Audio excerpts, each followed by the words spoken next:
Welcome to Sweet Life Beat Life. We hope this video helps. In this video, I will explain how to open the fuel tank of your Access 125.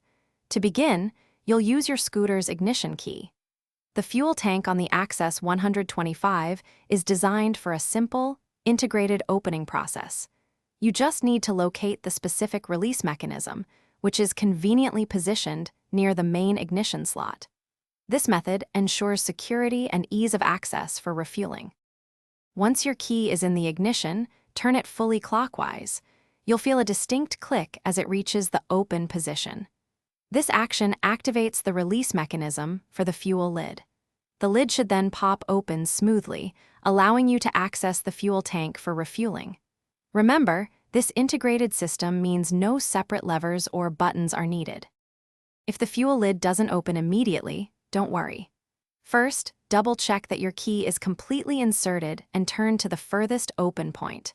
Sometimes, a gentle press on the fuel lid while turning the key can help release it. Also, consider applying a small amount of lubricant to the lock mechanism periodically to ensure smooth operation and prevent any sticking. Maintaining a clean fuel cap area is crucial to prevent dirt or debris from contaminating your fuel. Also, always avoid overfilling your tank. This prevents spillage and ensures safe operation. And speaking of staying refreshed, remember to check out the Owala water bottle link in the description below, along with other great deals we've found for you. Keeping your scooter and yourself in top condition is always a good idea. Thanks for watching. Consider subscribing if we helped you.